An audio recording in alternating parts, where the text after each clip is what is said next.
Deyir bir qadın tanıyıram. Öz evində özünə qalmağa ev axtarır. Gözləri qəm oylağı, ürəyi dərd yaylağı. Bir qadın tanıyıram. Gülüşünün altında dağ boyda acı yatır. Ayı günü itirib başını işlə qatır. Neçə gülüşdüb solğun dodaqlarında, örpəyinin altında boyasız sası yatır.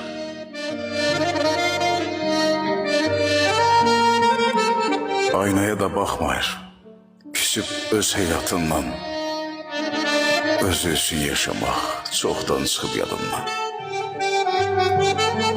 Vefadarım benim, ilk baharım benim, eşqində görmüşəm saadətimi.